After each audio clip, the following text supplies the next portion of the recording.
Hey folks, it's the Blind Guy here, coming back at you with another war chest game. I've been having some fun making these, and I thought it might be good to show what you can do when you're in kind of a bind against what is a superior hand against a good player. So just looking at this here, he has got the Royal Guard, Ensign, and of course a Berserker. Those are three really strong. That's a really strong combo, all three of those together. Footman is probably the weakest unit in the game. I've got the Knight, the Swordsman, the Warrior Priest, and the Light Cavalry. Not bad at all for sure. I do have the initiative bonus. So normally, the way I had been playing this, I had been just going at it with the Light Cavalry and just trying to stay away from his Berserker. But I thought, I might try something different. Maybe if I use the Swordsman, since I've been practicing with that lately, and just try to get as far over on the edge as I can to get the Berserker out of the way. And I think that's a fairly valid strategy. Is if you can get the Berserker, even if he kills your unit way over here, he's then got to build back up just to get back over here. And then by that point in time, I might be able to make a play with the Light Cavalry for the win. Just some other strategy notes here. The Knight's not a bad combo, but you're going to have to flip that initiative. Flip it, move, and then attack. And then you'll probably still lose it. But that's a way of... Usually in my mind, if I can get him to sacrifice one of his Berserkers, then I've got a pretty good shot. But I don't think the Knight's the best way to go against Berserker. He is good against a Warrior Priest combo, though. Small bag strategy. Especially if you have that initiative bonus. So here we go. I went with the Swordsman, and I am up against Math, who's a good player. I think he's reached diamond status on here, and we'll see what happens here. So first of all, just walk us through what we're doing.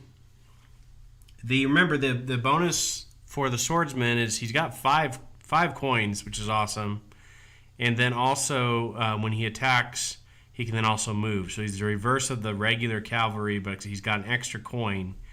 And he's really strong at getting onto your opponent's base. So you know normally your opponent can sit there and just drop coins onto his base to keep you off of it. That doesn't work with the Swordsman because he drops a coin, the Swordsman kills him and still moves onto the base. So that's the Swordsman's real strength. And we'll see what we do here. So, moving on. He deploys the Berserker. That's a little abnormal. Usually your opponent won't tell you which side the Berserker's going on until he has to. But normally it's this side, so I thought it was interesting that he put it over here. I think it actually helps my strategy of going this way because it puts it even farther away from me. If he had gone over here, I probably would have gone this way, though. Probably. I haven't really thought about that. I then bring out my Warrior Priest. He recruits a Berserker, so I know he's going to use the Berserker. Brings out his Royal Guard. I bring out the Swordsman. Move my Warrior Priest. I'm just going to bolster out these guys. I want to only have Swordsmen. So then I bring out the Light Cavalry. I can't deploy my Knight, so I use him to recruit another Swordsman. And we're going to bring up the Swordsman, put the Knight in behind him. Swordsman's not in any kind of danger yet, so I move him over. Going to bolster the Knight, going to bolster the Warrior Priest, and boom. So fairly quickly here, I've got this bolstered, and this bolstered. So in my bag, I have only Swordsman and my Royal Coin, which is exactly what I want. So bolster the Swordsman, cap the base.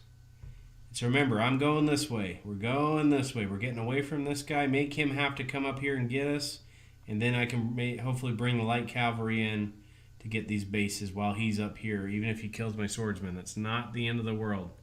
And I can triple bolster and even quadruple bolster the Swordsman if I need to. And I'll talk about that in a second. I move.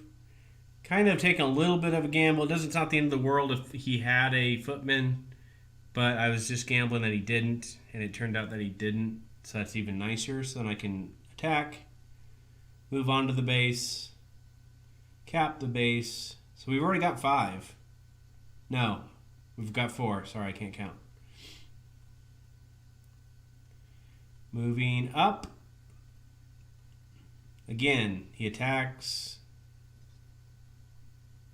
moves on, and caps very quickly. You see how quickly he moves.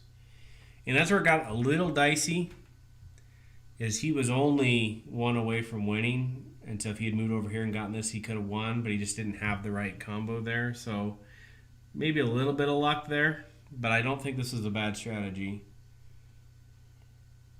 And now we can attack his Royal Guard and move. Get attacked by the Ensign and move. His Royal Guard moves on to our base, which is okay. We then are going to bolster.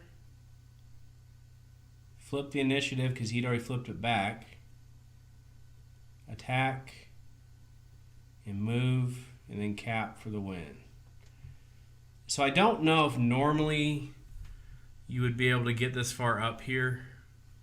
I think that other opponents probably would have come and shut it off, but then I'd have a shot at getting over here with the light cavalry.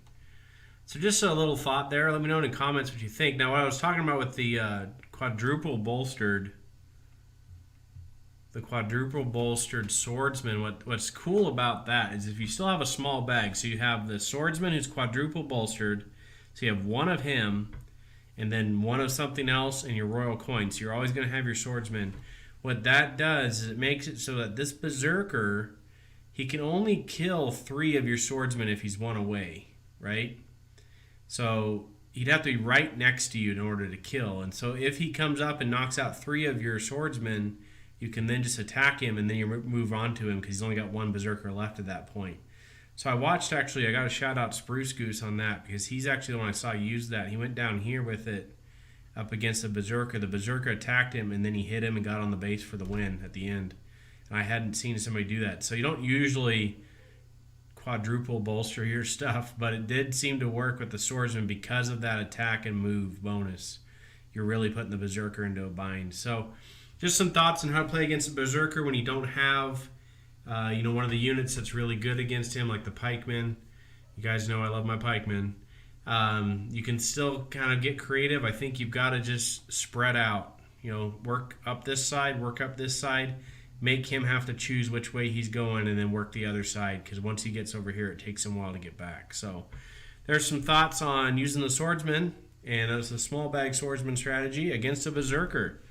Thank you guys so much for your support. If you have anything else you'd like to see, let me know in the comments below.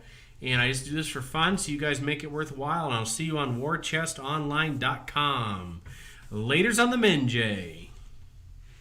Laters on the Menjay.